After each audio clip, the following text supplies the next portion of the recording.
Don't touch that necklace. People like you can't afford anything in here. The words cut through the quiet elegance of the store like shattered glass. The manager's voice was sharp, loud enough for everyone in the room to hear. She didn't whisper. She didn't hesitate.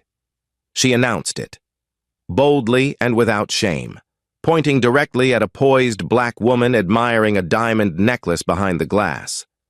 A sales associate giggled behind her hand and added, "This area is reserved for our real clients." The woman, elegantly dressed in a tailored cream blazer and navy slacks, didn't say a word at first, but her silence wasn't from shock. It was from calculation. In just under 10 minutes, this same woman would shut the entire store down. Before we begin, where are you watching from? Drop it in the comments. I read them all. And if you believe in justice and standing up to discrimination, hit like and subscribe. Now let's go back to how it all started. It was just after 2 p.m. on a hot July afternoon when Alicia Morgan stepped into the newly opened LuxGem flagship store in Miami. The glass doors gave way to polished marble floors, gold-framed display cases, and rows of carefully curated jewelry, each piece lit with precision. But none of that glitter hid what Alicia felt the moment she stepped through the door. Eyes on her, not in awe, but in suspicion. She was 45 years old, confident, powerful, and black. She was also the CEO of LuxGem Jewelry, holding 25% of the billion-dollar empire. But today, she wasn't announcing herself. She was here to quietly inspect the new store, to experience it like any other client would. And yes, she was here to purchase a $2,000 diamond necklace for an upcoming gala, but before she could even get close to it, she heard the words again. "Don't go near that case. That necklace isn't for browsers."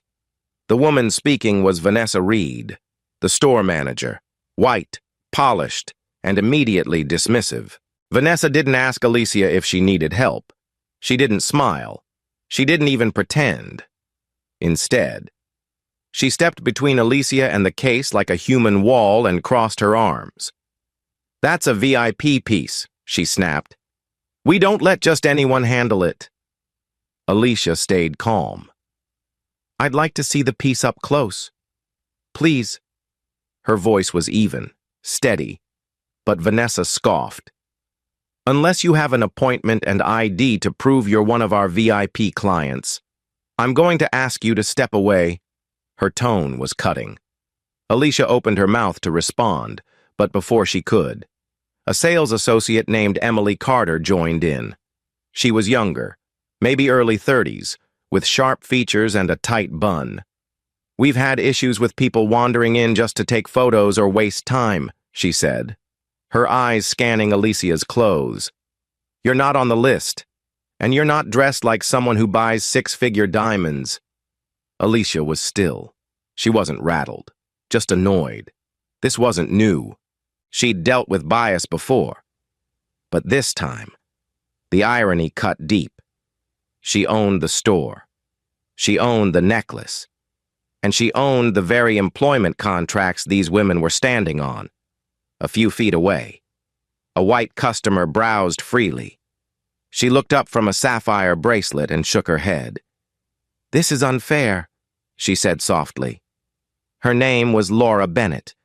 Alicia didn't know her yet, but Laura was about to become a powerful voice in the room.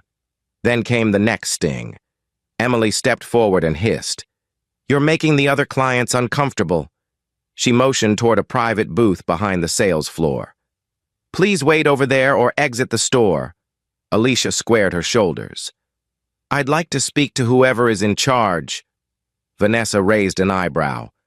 "That would be me, and I'm asking you, for the last time, to step away before security is involved." It was then that Alicia pulled out her phone and dialed. "Nia," she said calmly, "prepare the legal documents. I may need them today." On the other end, her assistant Nia Thompson didn't ask questions. "Already done," she replied. The temperature in the store seemed to shift. Laura's voice rose. "This is discrimination." Emily laughed bitterly. People love using that word when they don't get their way. In the corner, a young black woman, barely in her 20s, wearing the LuxGem intern badge, fidgeted uncomfortably. Her name was Maya Jackson. She looked down at her hands, then back up at Alicia with quiet sympathy. Alicia gave her a nod. It was all Maya needed. She stepped forward, voice trembling. "She has every right to be here. She's not doing anything wrong." Vanessa waved her off. "You're an intern. Stay in your lane." But it was too late. The balance had shifted. Laura's voice grew louder. "You're treating her like she doesn't belong just because of how she looks." Vanessa ignored her. "This is a luxury space. It's not for just anybody." Alicia took a step closer, her voice like ice. "Vanessa, you've made a serious mistake today." Emily crossed her arms. "We'll see about that." Vanessa gestured to the front. "Go wait by the entrance until security arrives." Alicia didn't move. She simply said, "You're destroying LuxGem from within." Murmurs rippled through the room. Other customers, who had stayed silent until now, looked on with growing discomfort. One woman whispered to her husband. "What's going on?" he replied. "I think they're kicking that woman out." "But why?" The silence broke again when Vanessa shouted, loud enough for everyone to hear. "Security! Keep her away from the jewelry!" She turned to Emily. "We're not letting her ruin this sale." Alicia's expression didn't change. She wasn't leaving. She wasn't backing down. She was letting them pile it on. Every insult, every dismissal, every assumption, because in just a few moments, every word they'd said would come crashing back on them in public humiliation. "Prove you can afford it!" Emily barked. Alicia looked her dead in the eye. "Oh, I will." And then some. She dialed again. "Naya, have Jonathan get here. Now." Jonathan Lee was the branch CEO, and unlike these women, he knew exactly who Alicia was. Laura turned to the nearest customer. "This is what racism looks like in 2024. The woman next to her nodded. "It's disgusting."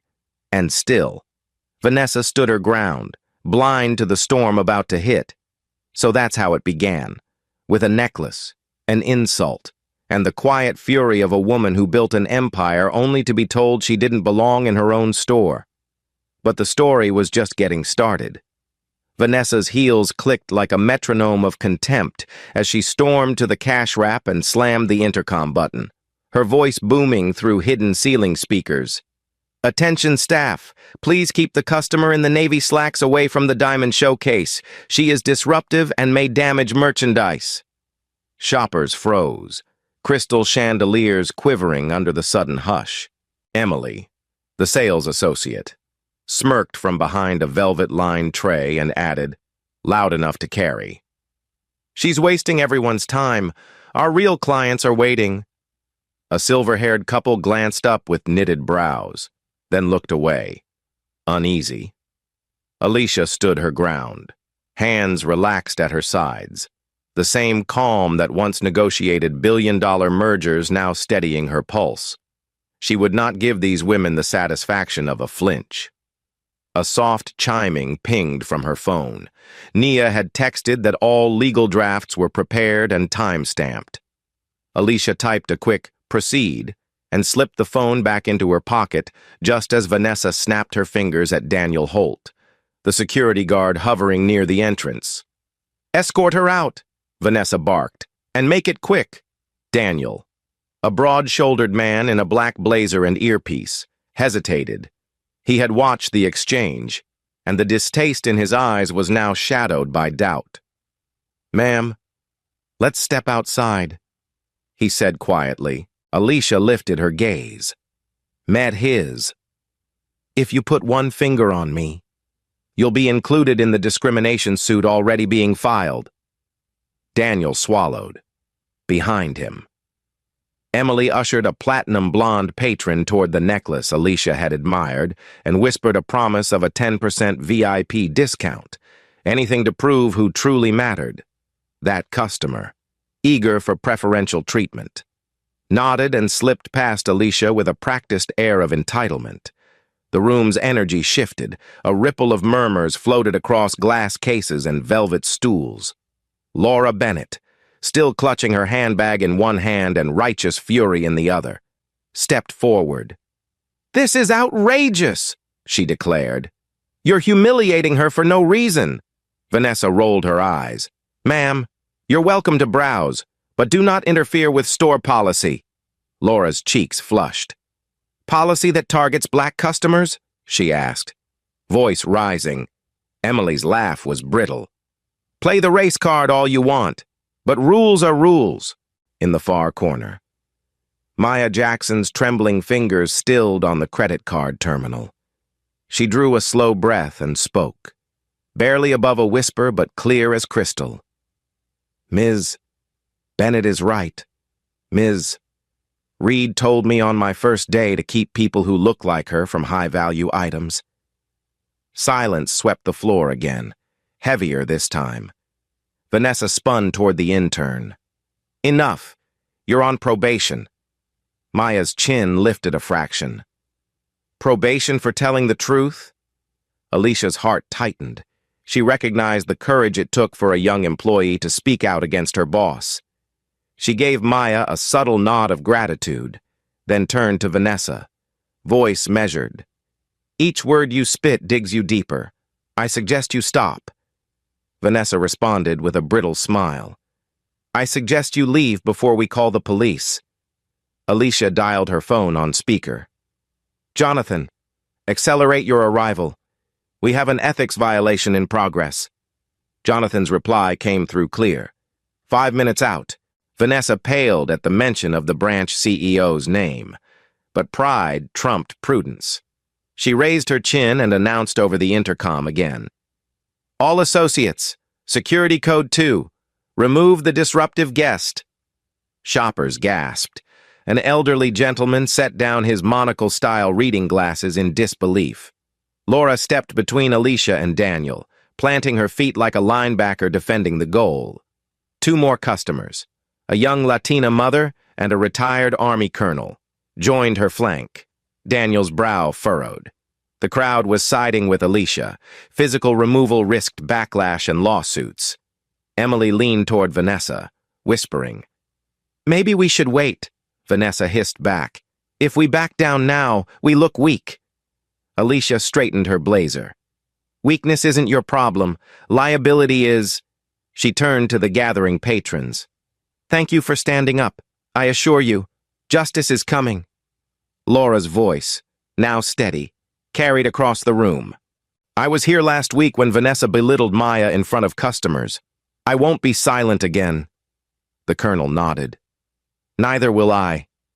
Vanessa's bravado faltered. Her eyes flicked to Daniel for rescue, but he took a symbolic step back. Emily fidgeted with a price tag, suddenly aware that the pendulum of power was swinging. Alicia's phone buzzed once more, a confirmation that Jonathan was moments away. She tapped a reply and slid it away. "Vanessa," Alicia said, her voice soft but lethal. "In less than 10 minutes, every insult you've hurled will be documented, witnessed, and addressed. You may want to reconsider your tone." Vanessa pressed her lips into a thin line. "This conversation is over." "No," Alicia corrected. "It's only beginning." The store, with its glittering chandeliers and hushed luxury, now thrummed with tension. Maya stepped beside Laura, shoulders squaring. "I'm done being silent," she said, and the simple declaration sparked a swell of quiet support, customers shifting closer, forming a human shield around Alicia. The air held that electric weight just before a storm breaks, where every heartbeat feels amplified. Vanessa glanced around, realizing too late that she had lost control of the narrative. Emily's confidence cracked. She clutched the jewelry tray too hard, and a sapphire ring clinked against the glass. Alicia inhaled, slow and deliberate, letting the silence speak for her. She had walked in seeking a necklace. She had found a battlefield instead. Yet she was ready, calm under fire, forged by years of pushing through glass ceilings. She caught Daniel's eye. "You still have a chance to stand on the right side?" Daniel looked away, guilt shadowing his features. A faint siren wailed somewhere in the distance. Miami traffic, not police. But the sound underscored the urgency. 5 minutes, Alicia whispered to herself, and the tide turns. Vanessa opened her mouth to retort, but no sound came. Her confidence was draining faster than champagne in a crystal flute. Around them, the room of gleaming diamonds felt like a stage set for reckoning. In that moment, trapped between arrogance and accountability, Vanessa had no idea that her own staff, her own customers, and her own security guard were about to pivot against her. And above it all, the woman she had tried to humiliate stood poised, unshaken, preparing to deliver a lesson that would echo from this showroom floor to every corner of the luxury industry. "Get her out of my store, now!" Vanessa's voice sliced through the mounting tension like broken glass, harsh and desperate, loud enough to echo off the crystal cases and pierce every corner of the room. Her face flushed red, not with authority, but with panic. "I don't care what it takes. Remove her before she ruins this brand." At that, Daniel Holt, the store's towering security guard, moved forward with heavy steps, hesitating only slightly as he scanned the growing circle of customers standing protectively around Alicia Morgan. His jaw clenched, but orders were orders. "Ma'am," he began cautiously, "I need to escort you out before this gets worse." But Alicia didn't budge. She met his eyes with calm steel. "If you lay a hand on me, I guarantee your name will be in tomorrow morning's court filings and headlines." Her voice didn't rise. It didn't need to. The silence it left in its wake was louder than shouting. "I suggest," she continued, "you ask Vanessa what she's hiding before you risk everything for her." Daniel froze. The other customers weren't moving either. Laura Bennett, standing just inches away, folded her arms and said firmly, "You touch her, and I swear I'll testify in court against this store." Another customer, the Army veteran who had stepped forward earlier, added, "Same here." The tension in the room was no longer subtle. It was boiling. Vanessa's face contorted in frustration, but her voice was strained now. "This woman doesn't belong here. She's not a VIP, and she certainly isn't going to drop 200 grand on anything in this store." Emily Carter, standing off to the side near the necklace Alicia had admired, laughed mockingly and added, "Can she even afford it? I mean, look at her. Does she look like someone who shops here?" The insult, meant to be rhetorical, backfired instantly. Laura turned on her heel and snapped. "And what does a rich person look like? Emily?" Maya Jackson, the young black intern, stepped forward again, her voice stronger now. "She looks like someone who built this entire company from the ground up while you stood behind a counter making assumptions." Gasps rippled through the floor as more customers picked up bits and pieces of the truth. Alicia's name, her role, her authority. A slow realization was beginning to dawn across the room. Yet Vanessa, blinded by her own prejudice, plowed forward. "Don't believe her. She's trying to create a scene for attention," she said, throwing her hand toward the nearest camera. "She's probably recording this to go viral." Alicia didn't even blink. "There's no video," she replied. "No TikTok, no X, but there will be court records, sworn testimony, and a very public apology from Lux Gems Board of Directors. Right after you're fired." Vanessa's laugh was brittle and short. "You think we're just going to believe you? That you're the owner?" She sneered. "Anyone can say they're someone important. That doesn't mean it's true." Alicia's reply came quietly. "Then you should ask your branch CEO. He'll be here in 2 minutes." The calm confidence in her tone sent a visible shudder through Vanessa's composure. Emily looked visibly nervous now, her hand drifting toward her necklace in an unconscious gesture of anxiety. "Vanessa," she whispered. "What if she's telling the truth?" But Vanessa wasn't listening anymore. Her voice was cracking. "She's just trying to intimidate us. People like her always do this. Play victim and demand special treatment." Alicia took a slow step forward, the crowd parting gently for her like royalty walking toward a throne. "I never asked for special treatment," she said. "Just the respect you give any other customer in this store." Laura spoke up behind her voice calm but firm. "And if you'd shown her half the decency you showed that blonde woman 5 minutes ago, none of this would have happened." The murmurs grew louder. Customers were no longer just bystanders. They were witnesses, voices, protection. Daniel took a step back, crossing his arms, clearly choosing not to escalate. "I'm not touching her," he muttered. "Not doing it." Vanessa spun toward him, enraged. "She's defying protocol," she hissed. "She's defying you." Daniel corrected. "I don't think she's the problem here," Maya added. "She's the solution." The store had shifted from showroom to courtroom. Every display case was now a gallery seat. Every eye, a jury. Alicia didn't need to raise her voice. She stood calmly, her authority unfolding with each passing second. "You've humiliated me publicly," she said. "You've denied me service, questioned my financial ability, and threatened physical removal without cause. And you did all of it in front of witnesses." Vanessa's hands were trembling now. "You're bluffing." "No," Alicia said softly. "You're unraveling." Just then, the front doors opened with a crisp chime, and a sharply dressed man in a navy suit strode inside. Jonathan Lee, branch CEO, took one look at the scene and froze. Then his eyes locked with Alicia's, and his face changed. First recognition, then horror. "Ms. Morgan," he said quickly, rushing toward her. "I'm so sorry. I got here as fast as I could." Alicia gave him a nod. "You're just in time." Vanessa stumbled backward, her mouth opening but no words forming. "You know her?" she stammered. Jonathan turned sharply. "This is Alicia Morgan," he said loudly for the room to hear. "CEO of LuxGem Jewelry. She owns 25% of this company." Silence.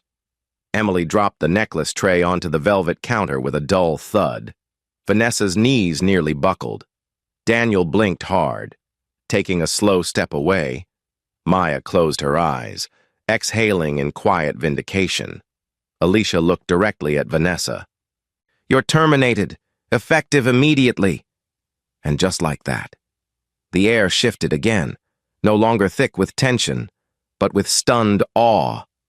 Laura clapped once, sharply, and others followed. Maya wiped a tear from her cheek. Alicia turned to Jonathan.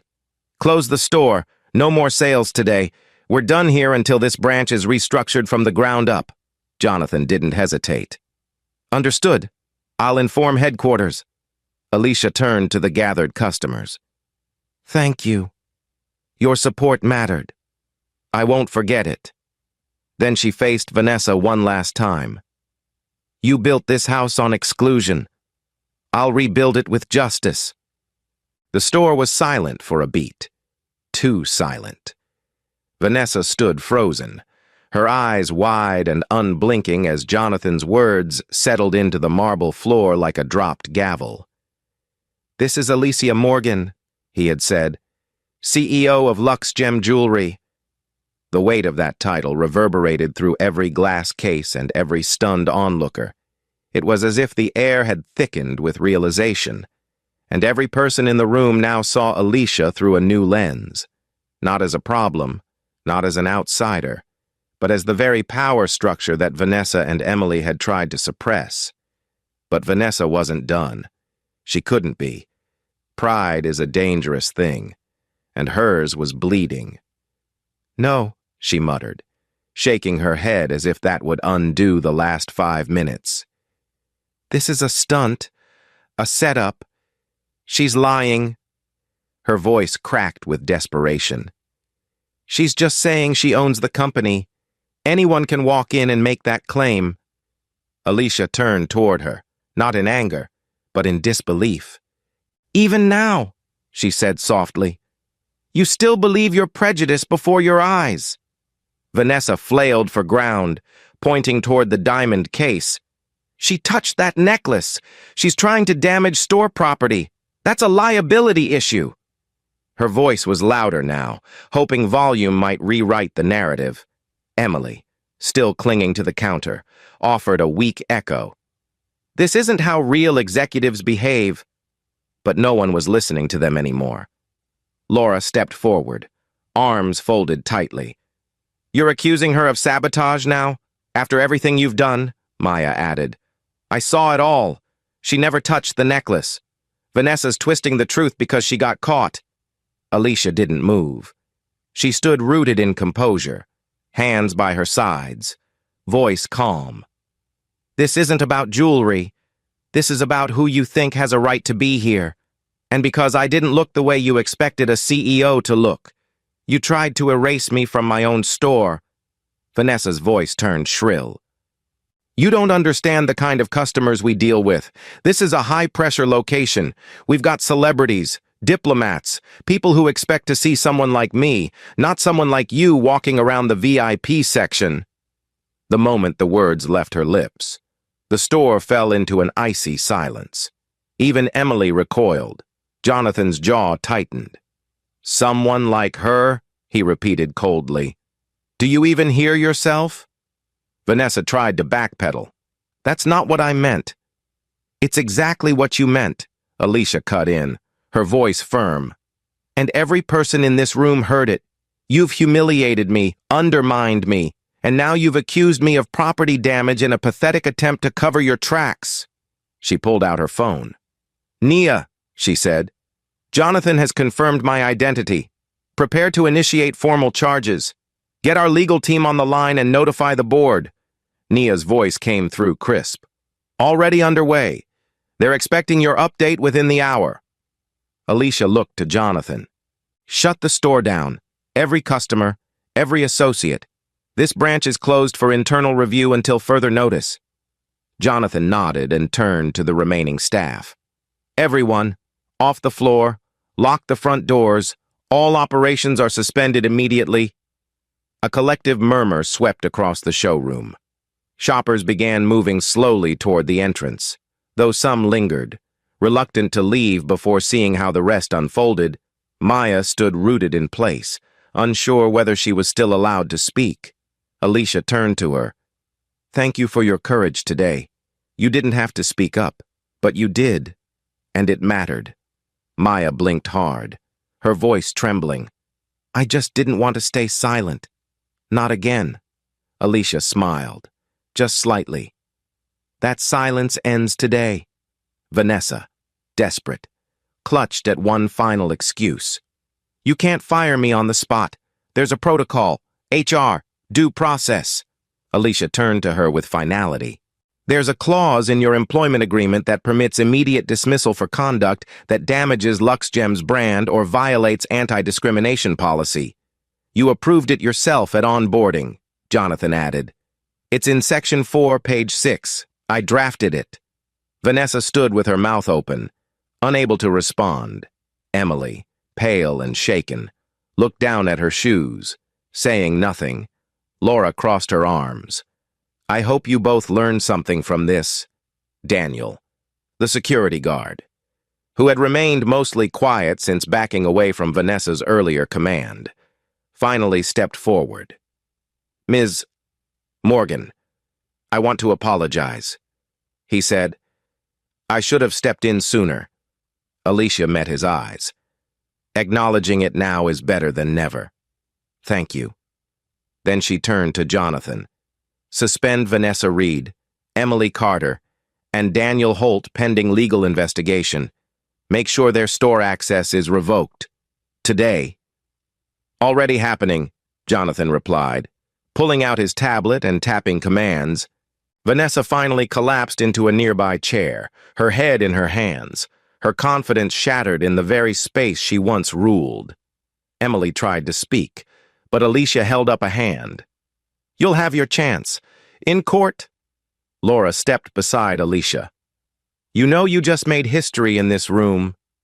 Alicia looked toward the now closed doors, where a handful of customers were filming from the sidewalk. "History," she said, "is only useful if we learn from it." Then she looked down at the 2,000 diamond necklace in the case.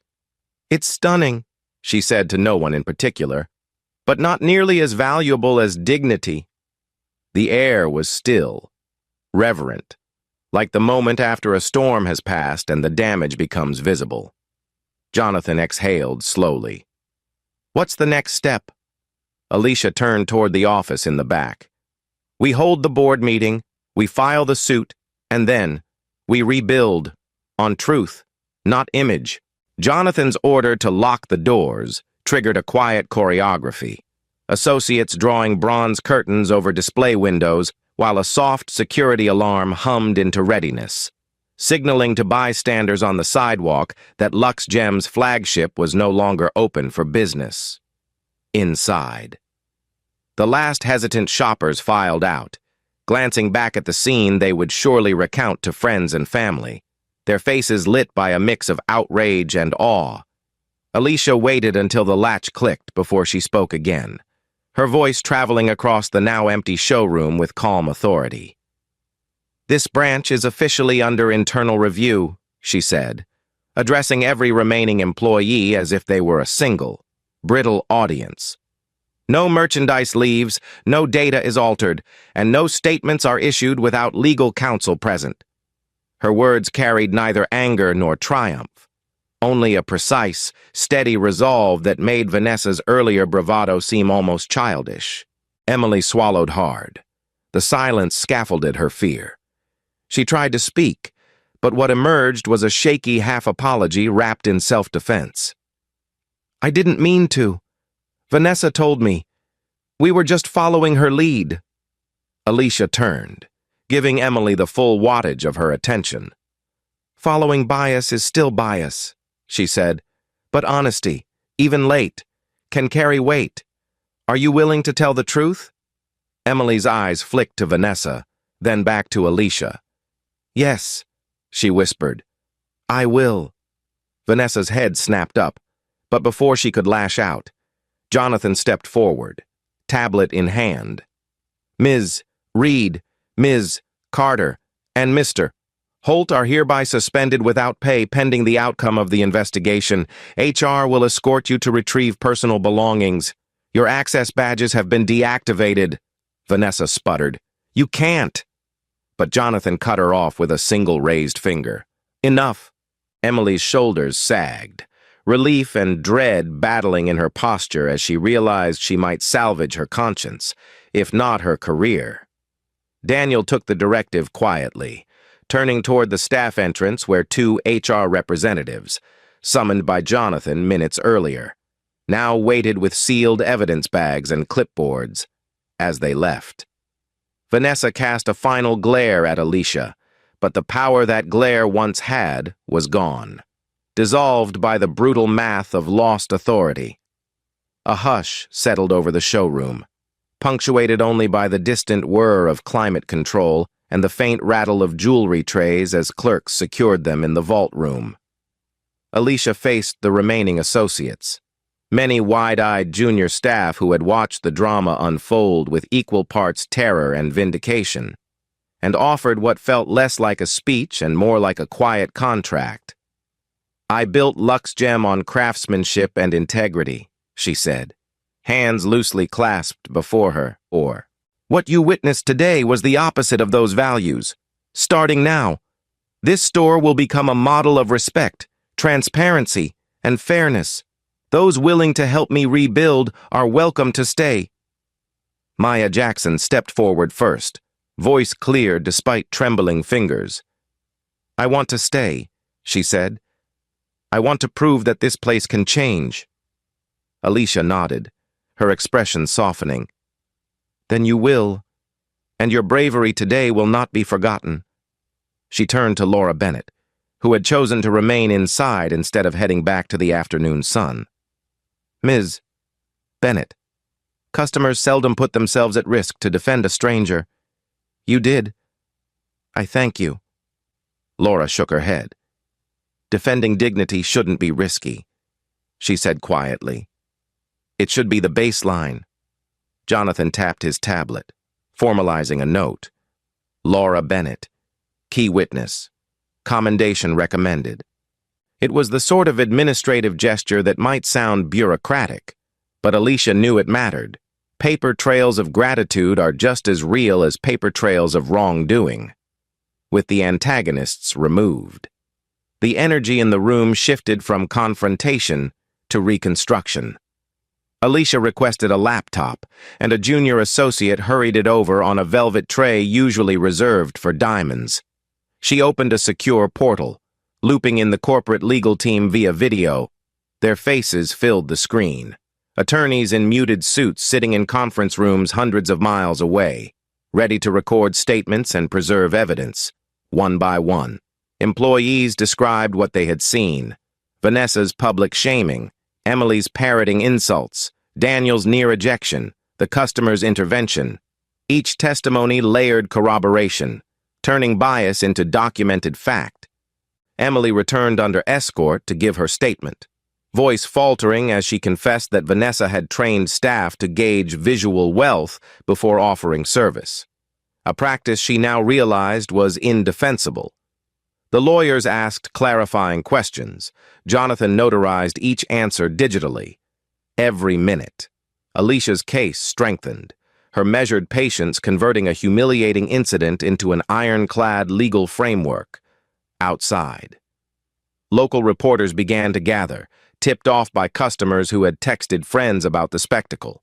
Through the shaded glass, camera lenses flickered like lightning bugs. Jonathan offered to usher Alicia to a private office, but she shook her head. "Let them see we are dealing with this transparently," she said. She did, however, closed the blinds enough to keep faces obscured.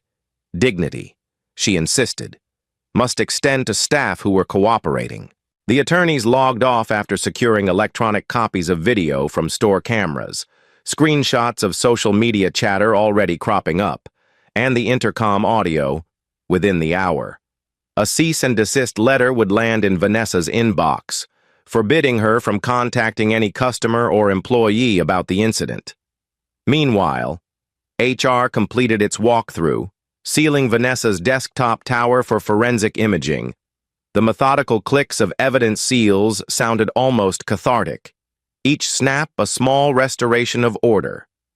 As afternoon light slanted across the showroom and glinted off locked cases, Alicia finally exhaled, a long, steady breath that released tension without diminishing resolve. She looked around the room she once conceived only in design sketches, marble floors laid to echo gentle waves, brass fixtures chosen for their warm glow, diamonds reflecting the hopes of generations. Today those details had been overshadowed by ugliness, but they were still beautiful, still worth redeeming. "Jonathan," she said, "draft a statement to headquarters. We need an audit of every branch, anonymous surveys for staff, mandatory equity training designed by an external firm. I'll sign off once legal reviews it." Jonathan's smile was small but genuine. "Already drafting?" Laura took a careful step toward the door. "If you need my contact information." Alicia handed her a business card. "I'll be in touch personally. You reminded me why we fight for better." Laura pressed the card to her heart, nodded, and slipped outside, meeting the press only long enough to say, "The truth will speak for itself," before disappearing into the Miami heat. Alicia turned to Maya. "Take the rest of the day off. Paid. You've earned more than an hourly wage today. You've earned a future here." Tears welled in Maya's eyes. "Thank you," she managed, then hurried to clock out. Shoulders lighter than when she'd arrived for what she thought would be an ordinary shift. Alicia watched her go, remembering her own early days in rooms where she was not welcome, rooms she would later own. She felt the echo of that journey and allowed herself a brief smile. The store was nearly empty now. Only Jonathan and 2 senior associates remained, finishing lockup procedures. Alicia walked to the diamond necklace still resting in its case, the very piece that ignited this confrontation. She unlocked the display with a master key, lifted the necklace from its velvet cradle, and held it up to the light. The stones caught the sunset, scattering color like tiny fireworks. "Dignity," she murmured, echoing her earlier thought. Then she placed the necklace back into the vault, not as an afterthought, but as a promise. The store would reopen one day soon, rebuilt on fairness, and that necklace would be there, waiting for a customer who, no matter what they looked like, would be invited to admire it with respect. She keyed the vault shut, pressed her thumbprint to the biometric lock, and handed the key to Jonathan. "Keep it safe," she said. "The next time it sees daylight, it will represent more than luxury. It will represent change." With that, Alicia Morgan, CEO, owner, and, above all, guardian of dignity, turned off the showroom lights, stepped out into the fading glow of evening, and began the next chapter of reform before the night had even fallen. The next morning, in a glass-paneled boardroom overlooking Biscayne Bay, Alicia Morgan stood at the head of the long mahogany table, her presence crisp and composed in a charcoal pantsuit. The view behind her glittered with the calm surface of the Miami skyline. But inside the room, tension simmered. Seated around her were LuxGem's top board members, Rachel Stein, chairwoman of the board, flanked by Malik Carter and Elena Gomez, 2 senior directors with decades of experience between them. A legal counsel dialed in remotely, files open and documents queued. Alicia began without pleasantries. "Yesterday's events at our flagship location exposed a systemic failure in how we evaluate, train, and monitor store-level conduct," she said. "We're not dealing with a one-time lapse. We're confronting a culture problem, one that ends now." She presented clear evidence, store footage, customer testimonies, voice recordings from the showroom intercom, and statements from both Maya and Laura. The board listened in silence as Alicia detailed how Vanessa Reed, Emily Carter, and Daniel Holt had publicly humiliated a customer, herself, based solely on appearance, and then escalated that bias into threats and false accusations. The facts weren't up for debate. Rachel Stein was the first to respond, her voice steady. "This isn't just a PR disaster, it's a values crisis. I support immediate termination for all 3. Malik nodded. "Agreed. But it can't stop there. We need structural reform, company-wide training, revised hiring practices, and anonymous reporting protocols," Elena added, "and a public statement that doesn't sugarcoat it. LuxGem must own this and lead through transparency," Alicia agreed. "Starting today, Vanessa Reed, Emily Carter, and Daniel Holt are permanently terminated, barred from rehire in any capacity. Legal will issue cease and desist notices and pursue civil penalties where appropriate. Maya Jackson will be promoted to a full-time position, with a mentor assigned for career development." The motion passed unanimously, and Jonathan Lee's written reports were accepted into the record. Alicia then revealed another layer: Daniel Holt's post-incident confession, hours after leaving the store. He had contacted internal compliance to admit that Vanessa regularly trained staff to prioritize affluent-appearing customers, going so far as to keep informal notes on which patrons fit the LuxGem image. Daniel, now facing disciplinary review, acknowledged his role and requested to testify in any proceedings. The board's reaction was swift. Rachel Stein declared a formal audit of all U.S. stores, while Malik pushed for an emergency ethics task force staffed independently of HR. Elena proposed a rotating customer advisory panel to include diverse voices in service evaluation. Alicia nodded. I'll lead the internal reform committee myself. We can't contract out this responsibility. It starts at the top. As word of the board's decision spread, news outlets picked up the story with growing intensity. CNN and CNBC ran segments titled, "CEO Publicly Humiliated in Her Own Store," while the Miami Herald published a front-page article detailing the full incident.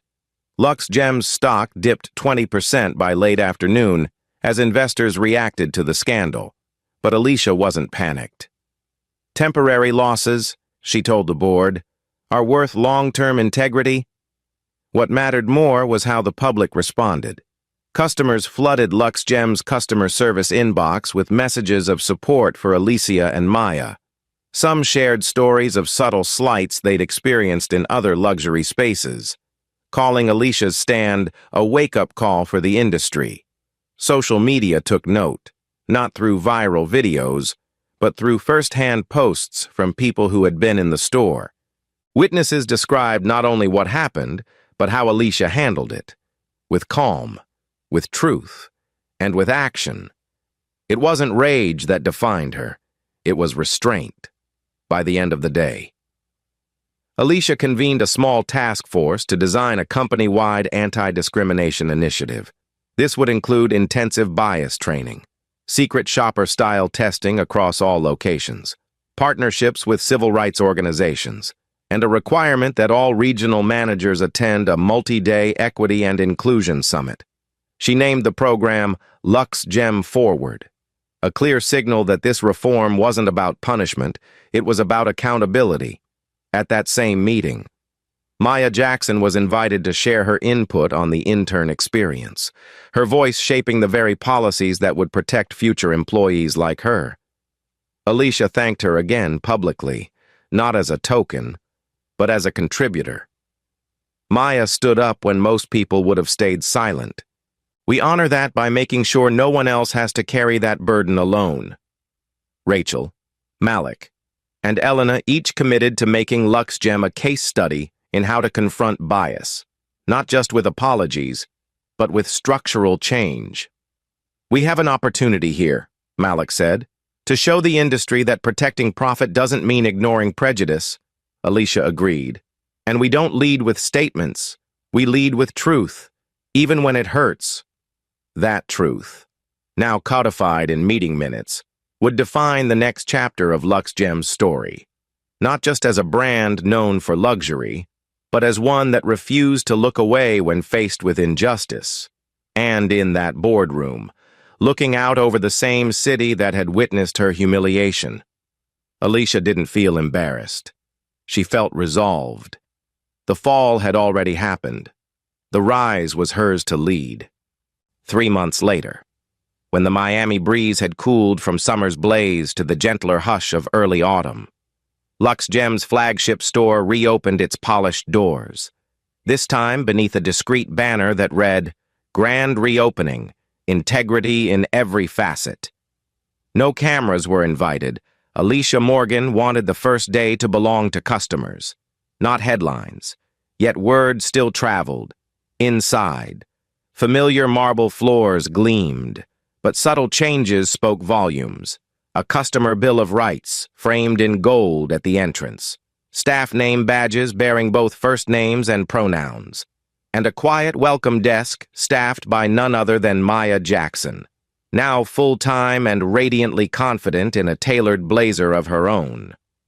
As the morning sun poured through skylights, the first shoppers, diverse in age, dress, and accent, were greeted with smiles untainted by judgment. Alicia stood to one side, observing the flow with the proud, watchful gaze of a founder returning to see a garden finally free of weeds.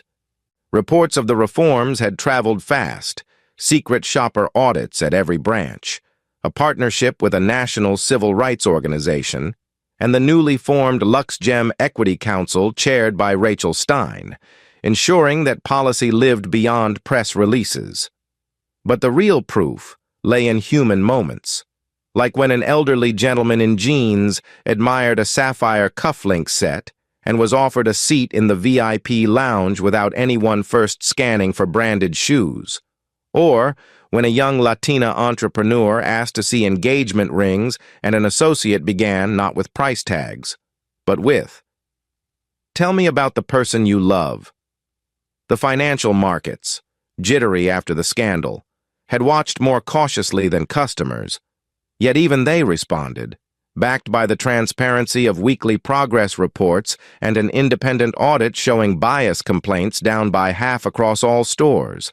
LuxGem's share price not only recovered, but nudged beyond its pre-crisis high. When CNBC ran a segment titled, "From Public Humiliation to Gold Standard Reform," analysts praised Alicia's approach: swift accountability, structural change, and genuine dialogue, a trifecta rarely seen in luxury retail, more telling than stock charts. Though, were the letters that poured in? A retired school teacher wrote to thank Alicia for making elegance feel welcoming again. A black father recounted bringing his teenage daughter to browse bracelets without fear of side-eye. A jeweler in Paris requested permission to translate LuxGem's training manual for his own staff, proof that a local scandal had become a global case study. And then there was Vanessa Reed, whose name still surfaced in legal filings but not in daily conversation. The civil suit proceeded quietly. Her attorney sought settlement, aware that the mountain of witness statements, surveillance footage, and her own recorded words left little room for contest. Emily Carter and Daniel Holt, having cooperated fully and accepted responsibility, attended restorative justice sessions hosted by an external facilitator, sitting across from Maya and several customers to hear, unfiltered, how their actions had harmed others. Emily, once brittle with excuse, left the final session in tears but lighter, volunteering for a nonprofit that mentors service workers on cultural competence. Daniel used his security industry connections to create a training module titled Protection Without Prejudice, now licensed by several Miami venues. Accountability, Alicia believed, must aim at transformation, not mere punishment. In the quiet echo of those sessions, that principle began to bear fruit. Within corporate walls, the conversation had grown deeper. Malik Carter led quarterly town halls where frontline associates could question executives directly, sometimes gently, sometimes with fire. Elena Gomez spearheaded a rotating advisory panel of customers from varied backgrounds, whose candid feedback shaped everything from advertising imagery to restroom signage. LuxGem no longer measured luxury solely in carats, but in how people felt walking through its doors. Alicia made sure of that, visiting at least one store each week, sometimes announcing herself, sometimes not. And each time, she carried a simple question for staff. How do we honor the dignity of everyone who steps inside? The answers filled notebooks, inspired tweaks in policy, and occasionally revealed blind spots. But above all, they built a living culture of reflection. Late one evening, after the reopening crowds had thinned, Alicia returned to the flagship store alone. The lights were dimmed, the security system armed, yet she had a master key and permission from her own conscience to linger. In the vault, she retrieved the diamond necklace, the very piece around which the storm had first gathered, holding it up. She watched prisms of light dance across the darkened showroom. There was poetic symmetry in that, a symbol of lavish beauty refracting lessons of humility and justice. She recalled telling reporters that dignity outshines any gemstone. Tonight.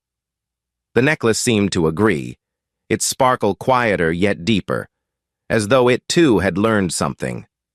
She locked it away again, satisfied that when the right buyer appeared, the sale would carry a story worth its weight in diamonds. Outside, Miami's skyline pulsed with life. Alicia stepped onto the sidewalk and drew a breath of salt-tinged air. Thinking of the journey still ahead, racism would not vanish because one company corrected course, nor would bias dissolve overnight. But change, she knew, starts when someone refuses to accept the unacceptable, then backs that refusal with actions sturdy enough to stand the test of time. LuxGem Forward had already inspired peer brands. Tiffany, Cartier, even niche ateliers in Singapore, to request joint workshops on equitable service. Industry magazines dubbed it the Morgan Standard, a play on Tiffany's classic hue but rooted in principles money alone can't buy. As the streetlights flickered on, Alicia glanced back at the glowing LuxGem sign, its letters no longer just a brand, but a pledge. She smiled, not the smile of victory, but of responsibility accepted. In the months to come, she would speak at conferences, mentor young executives, and perhaps pen a book about rebuilding from within. Yet tonight, she simply walked into the soft city night, heels tapping a steady rhythm of purpose. Behind her, the store stood silent and secure, warmed by the faint hum of new possibilities. And somewhere in that hush, a promise echoed, luxury means nothing without respect, and respect begins the moment judgment ends. Thanks for watching. If this story inspired you, like, subscribe, and share. See you in the next video. Black CEO kicked out of her own jewelry store. 10 minutes later, she fired the manager. A black CEO enters her own luxury jewelry store and is treated like she doesn't belong. Staff question her presence, deny her access to a high-value item, and attempt to remove her, all without realizing she owns a major stake in the company. This story, inspired by real incidents, exposes how bias and discrimination persist in upscale retail environments. Within minutes, the situation escalates into a public reckoning that leads to firings, legal consequences, and a company-wide transformation.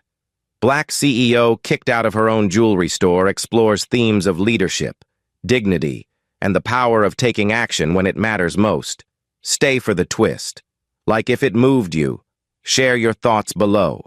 And don't forget to subscribe for more true stories that hit where it matters.